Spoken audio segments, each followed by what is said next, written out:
Hi, everybody. Thanks for coming to our talk. I'm speaking with my colleague Iury here. We will be talking about Android benchmarking and some other stories. What's the current state of benchmark for Android? How can we mix a few things that folks are currently using? And if after this talk you learn at least one new thing, we will be very satisfied with it. So very briefly about us. Yeah. So yeah, nice to meet you all. Iury, I'm working at Klarna with mobile stuff, basically building a browser right now. And yeah, that's about it. I also enjoy these other things. And my name is Enrique. I'm an Android Kotlin GD. I'm a freelancer, mostly doing Kotlin and Android development, some backend stuff as well. I'm the maintainer of the Kotlin Weekly. If you don't know it yet, please subscribe. It's an awesome mailing list. We send on Sunday news and topics related to the Kotlin world. And besides my programming duties, I like running and finances. Here. So yeah. So what's benchmarking? You're here at the DroidCon Berlin, so you want to probably know what's benchmarking for Android and stuff. So let's take one first definition. Benchmarking is the practice of comparing business processes and performance metrics to industry best practices from other companies. We typically measure things like quality, time, and cost. But how can we make this Android specific? Well, benchmark, it's a way to test the performance of our application. What we typically do is to run benchmarks that are going to help us to analyze and debug any performance issues that we might be having and make sure that we are not introducing regressions on the app, and those regressions stay and get worse. Now, more broadly in software engineering, profiling, which is something that we need to do when we are benchmarking, is a form of dynamic analysis that help us to measure things like how much memory are we consuming on our app, how complex it's getting, are our software functions taking longer to get executed, etc. Back into Android. When we are talking about Android benchmarking right now, we have three frameworks that we can typically use. One of them is micro benchmark, another one is macro benchmark, and then we have JankStats. Now, back to Android profiling. So when we are doing profiling with Android, we are typically using the Android profiler, which is embedded since Android Studio 3.0. It was replacing the standalone tool Android Monitor tools, and it's going to help us to measure or profile the CPU, the memory, the network, and the energy. This is very useful to identify performance bottlenecks, and we should be applying this typically before defining a benchmark strategy. If you haven't opened the Android profiling tools, it looks like this. We would have a few tabs with, for example, on the first one, the number one, the process that we are actually being profiling. We can have a few sessions. We would have a timeline that we can zoom in and zoom out and see how things are evolving over time. So in this specific screen from here, we can see the CPU, memory, network, and energy consumption. And we can, well, the section starts, the timeline starts moving, and we can see how this evolves. Specifically for the memory one, we can see here the distribution of memory, so whether the memory is being used for graphics, for Java native part. We can actually, so how this works typically is that we have a button marked with the number one that we click, we force a garbage collection event, and we take a snapshot of how our memory looks at that time.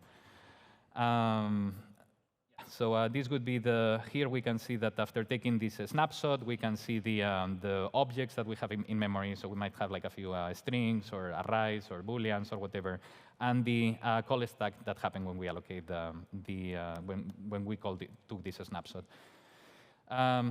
Similarly to energy, we have an event timeline that is showing the energy consumption on our activity. Things like the CPU, how much the CPU is operating. Network, are we using network extensively? Any alarms that we might have on the system, etc. And how this is evolving as well over time. Well, knowing this, let's talk about one of the first frameworks, micro benchmark. It quickly benchmarks our Android native app from within Android Studio. As mentioned, we should be running or profiling the code before coming up with a benchmark strategy to identify where things are happening instead of doing it blindly. And this is typically useful for CPU work that run many times on the app. So typically something like scrolling on a recycler view and see how it is operating when we are doing any data conversion or processing, etc. In order to do it, we need to add our dependency. This is the latest version at the time of this session. And this would be the very basic example. So we would have something similar to, you see this JUnit annotation, right, with the run with. We would need to specify our test. This is not really a test. It's a benchmark, but we'll go into that a bit later. We create our benchmark rule. You can see here. And then when we run our test, which is really a benchmark, we just measure some operation that is going to be happening with some frequency. Now, microbenchmark runs the code directly. So we need to place the code we want to benchmark into a separate Gradle module and set a dependency on that module. So we would have our application, the microbenchmark library, and then the independent module that we have with all our benchmark, similar to how tests operate. Now, of course, the hello world is a bit meaningless, so we should display something that is a bit more real and actually does something useful. So let's take a look at this example. In this specific case, we're going to have a random object that generates some random number. We are going to create an array. We're going to fill it with this list of random objects that we are creating. And then we will have our benchmark test, which is going to execute a quicksort and see how long this is taken to get execute. And later on, we will analyze this and connect it with a few other points, such as is this getting worse, is it getting better, etc. To run it, we just can execute a Gradle command, and we will execute all our benchmarks. Or we can specify a given benchmark, a given class that contains benchmark, etc. Depends on your CI strategy.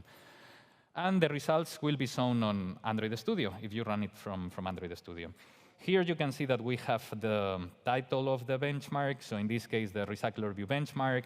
We have something called the scroll or build paragraph, and the time it takes to get it executed. Now, macro benchmarks are similar. They test larger use cases on the app, things like the application startup, when we want to do any complex UI manipulations or run animations, etc. First, we need to make our app profilable. In order to do that, we will add this section to our Android manifest and configure the benchmark. Here you see that in our Gradle file, we have these build types where we add our release or debug or whatever we want to add. We need to specify also that we want to use the macro benchmark and with which build type this will be happening. We need to select the build variant benchmark. This creates, when you do this, you need to synchronize your Gradle file. Then the new build variant will appear here on this section. You select it, and you're able to run it directly from Android Studio. Now, let's see how it works. Here we will have this large test that we're marking. Then note that here we're going to have a macro benchmark rule instead of the benchmark rule that we were using for micro benchmarks. And we are calling this measure repeat function. And note that here we're passing a list of metrics. And we can specify also iterations. It's a little bit different from the previous micro benchmark framework. And we will start the activity and wait. Now, note this metrics list of startup timing metrics. Here is where we specify the metrics that we want to use. We have right now 3 of them available. A startup timing metric captures the app startup timing, so how long it takes until the app starts. So if you are performing any special magic, this will capture this. The frame timing metric that captures timing information from frames that are being produced by a benchmark, such as scrolling or animation. And then the trace section metrics, which is experimental and captures the time taken by a given trace. Now we can see, again, if we run this from Android Studio, the results here, and see that now, since we have specified 5 iterations, we're going to have 5 different, set of results. We take the minimum one, the median one, and the max one. This is because benchmarking can be flaky and depends on circumstances, how much you're executing on your computer or how much CPU load you have. It might take, if it's running on an emulator, it will vary from time to time. So you want to take something that is average and see how this is being evolving. And this outputs JSON that will become very relevant later when we integrate this with CI/CD that contains the information generated by those benchmarks. Things like, OK, for this first iteration, you had like this minimum time, this maximum time, and this average time. We will use this later to see if our software is getting worse or is getting better. And the last relevant framework, JankStats, is a very new framework. It was released on the 9th of February, 2022 this year. It's built at the top of Android, and is an in-app benchmark that captures Janks and contains a reporting mechanism. Let's see again an example. This would be an activity that it's applying JankStats. Note that this is running on your app and inside your real code. So that is not like we had with the benchmark, the other benchmark frameworks where we run this in a different module. This is contained within your same app. And this example here injects the state information about the current activity after we have constructed the JankStat objects. You can see that we call this JankStats.create and track. We need to specify the window, the dispatchers, and the listener, and then all the frame data reports that are created for these JankStat objects will include all the activity information. This is how the listener works. We have this block that returns as a frame data, and here, we will be doing like something more interesting, like writing something on your local storage or performing whatever you want. This is just logging something and outputting the information of this frame data. The frame data itself, it's the structure. It looks as follows here. We have the frame start time, the frame duration, how long this frame lasts. If it's Jank, there is actually some heuristics to determine how this framework determines if we're talking about Jank or not. There is this Jank heuristics multiplier class that contains all the technical information to determine it. And then a list of possible states. Now, we can also aggregate the Jank information. This works similarly to SDKs or analytics SDKs. When you are collecting a bunch of data, you don't want to start reporting it immediately, right? Because that would mean a lot of network consumption. You just want to aggregate, have a decent amount of information, and then report it to your SDK server. Can you see any difference here in comparison with the previous initialization? Any ideas there? So I made a very annoying red, that was the most annoying one I found on Google. So you can see that now we're using the JankStats aggregator. So this essentially starts the aggregator, so we can start aggregating our data. And how it works is, as you can see here, we have, when the apps resume, we should enable the aggregator. And when the activity pauses, then we enable disable the aggregator and issue the Jank report. So this gets reported, and we have all our Jank information stored at once. Now, that you have the theoretical knowledge, there is the interesting part of how to put everything together, and my colleague Iury is going to talk about that. Hey, thank you. Right, so Enrique just went over all the basic tools that you can have under your belt, and now we're going to check how can you use that to detect regressions, especially in CI, so you can automate this process, right? So the first thing we can do is try to clear off the definitions, like everybody does, I guess. So CI, just to get everybody on the same page, this is the continuous integration, right? So this is basically your server where you build your code, or you test your code, you integrate your code, basically, right? So it's the thing that prevents you from merging directly. And regression, right? So what's a regression? The full definition from the dictionary, it's a return to a former or less developed state.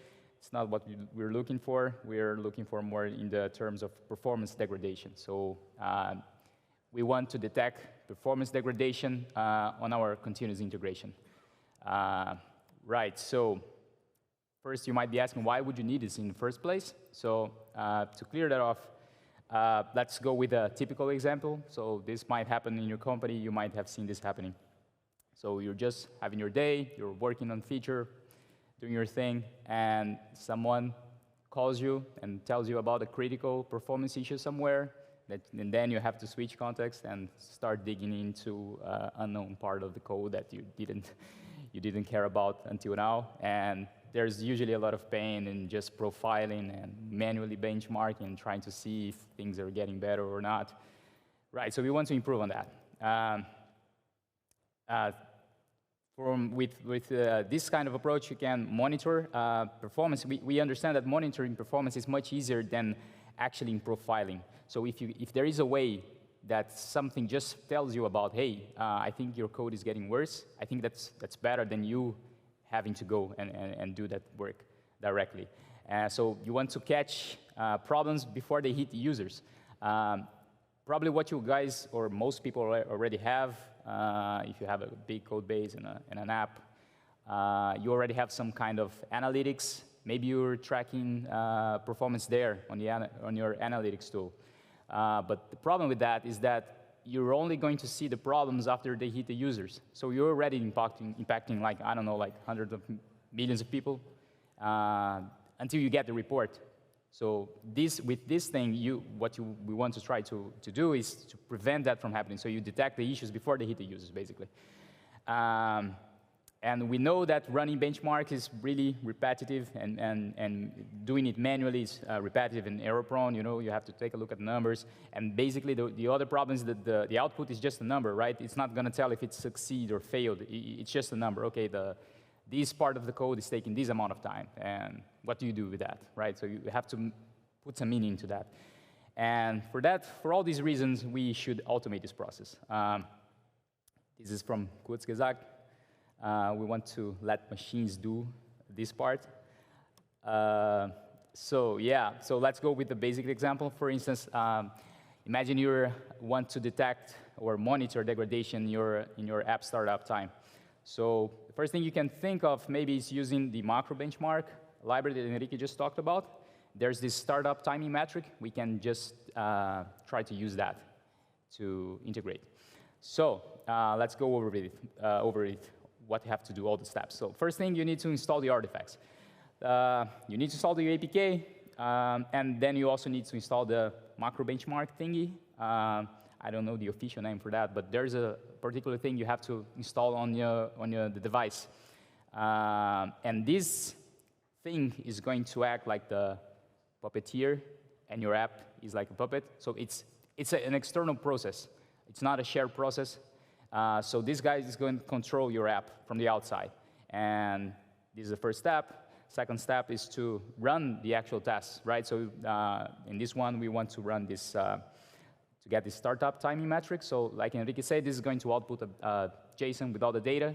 And what you want to do is to store that data somewhere, because we need historical data so you can see the evolution over time. Now, the other question is, when would you run this, right? So you know exactly, maybe you know what to do, like what to run, but when should you run it? You could do that on every build, but there are there might be resource issues with that, because these tasks, this can take a while, and like Enrique was saying, like ideally you're going to do that a bunch of times. So startup timing metrics, like it's going to run sometimes, and then you get the average and all that data. So this can impact your CI cost. I don't know. You got to take a look at that. Maybe you want to run this on every release, so you just track every release, or maybe every 10 builds. You can customize that to your needs, basically. So where would you run this? Ideally on real devices. I think you actually should only do this on real devices if you actually want reliable data. You could use something like Firebase Task Lab for that. Like Enrique was saying, the problem with this benchmark data is that even this library already tries to isolate the process and try to really get stable data, but that's something that's not really possible, like in the limit. So the data is going to be floating a lot, and with real devices, it floats less, like it varies less. Right. So the other thing is what to store, right? We want to store these performance metrics, these times in milliseconds, and we also want to store the corresponding build number or a commit hash ID. So on one side, you have like build number 25 and a certain amount of time it took. So you have this data associated to a build, basically. Right, so this is the basic setup. And so now what, right? So what we do. So now comes the detection part, where you actually try to infer information out of the data. There are multiple approaches for that, and let's go over some of them. So you can see. You could do this, but it would not be a good idea. Like, just check if your current build is taking more time than the last build, then this is regression. Not sure. Now, why is that not? That's not going to work. Basically, because of what we already said. Like, benchmark values vary a lot, and basically a lot of things can happen between runs. So maybe your device is in a certain mode, maybe some process kicked off in the background, and you're not aware, and this is going to impact your benchmarking times. So what we want to do is maybe improve on that. So the other approach you could use, maybe try a threshold value, right? So you have a number that you define somehow, you know, like you can just guess a number, and maybe you check the previous builds and you figure out, okay, maybe everything below 15% is just noise, and above 15%, I'm gonna take a look. Maybe you wanna go with that. So compare, imagine that you have this data, this chart, really scientific chart. And on the bottom, you can see on the horizontal line, you have the build numbers, and vertical one, you have the startup time, right? So we want to maybe use this threshold approach on that. So this happened.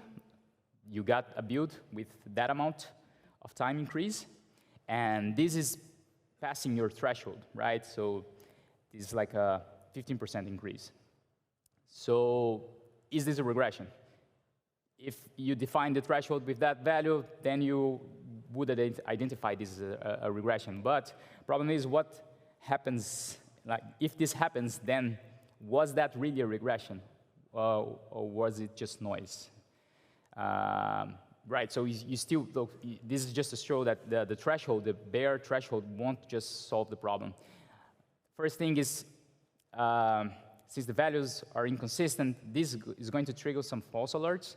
Like you thought it was a regression, but in the end it was just noise. Or you may even miss real regressions, because if you think that everything above 15% is a regression, so that means that everything below 15% is not a regression. So if you keep constantly getting 13%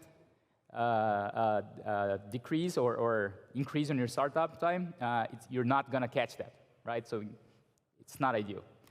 So these, the thing is, we can do better. So there are some constraints we want to take. We want to handle basically temporary instability, and you want to avoid manually tooling per benchmark, right? So you see that 15% is not good, and you think, okay, let's try 13 then. That's not gonna be helpful in the long run. And we want some kind of accuracy. So now comes the detection part, or the math part.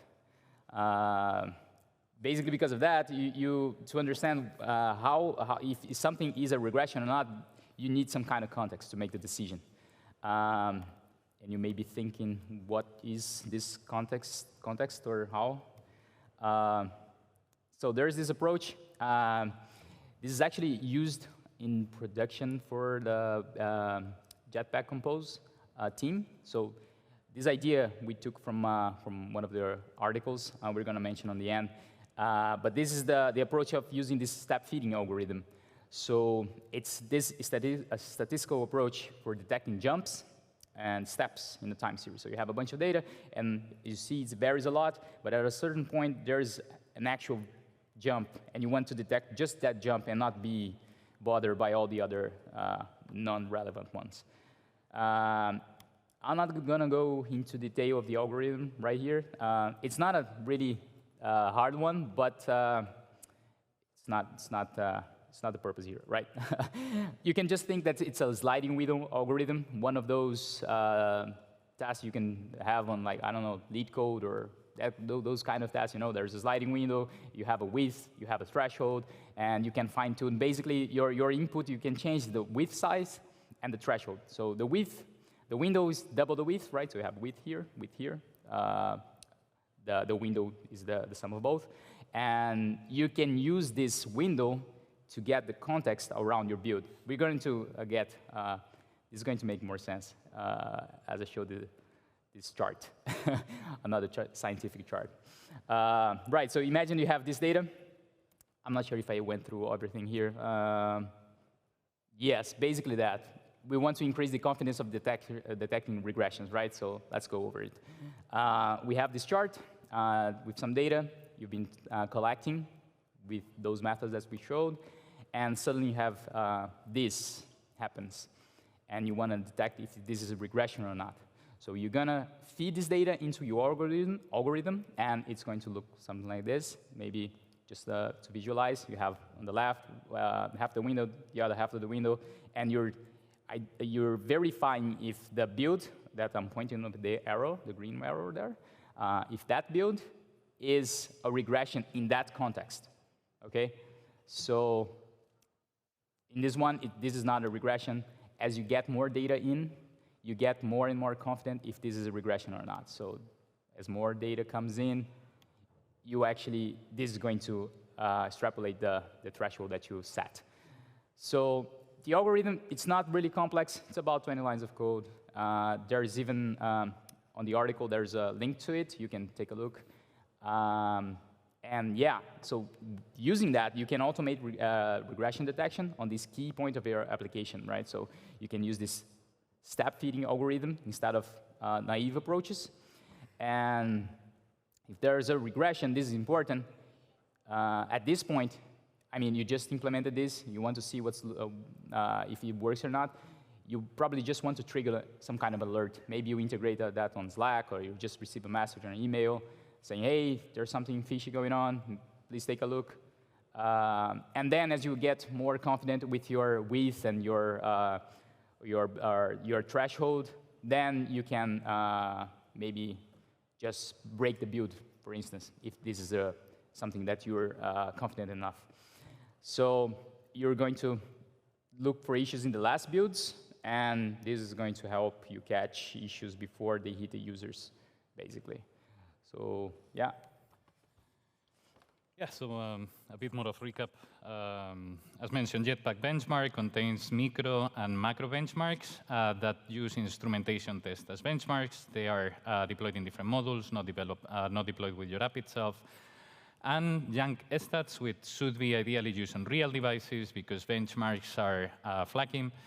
They have a reporting mechanism to aggregate and report at once all the Jank reports that have been collected, and is the latest benchmark library from Google.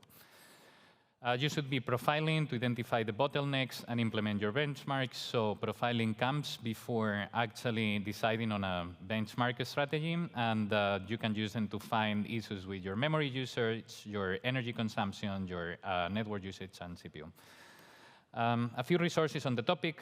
The first article, it's a really nice article from Chris Craig on fighting regressions and what's their approach at Google. You can see the algorithm there. There's some nice data too. Yeah, they have like the implementation of the current algorithm. I think they have also the link to the CI/CD that is running on Android OSP, so you can see like real data from Google. The second one is the benchmark official docs. You just can Google for benchmark, Google, Android, and you'll find it. And JankStats, which is the latest library from Google and the one that you should be taking a look at. Now, last but not least, we would love your feedback. So if you can scan the QR code and let us know your opinion on the session, we would take this into account and improve it for the future.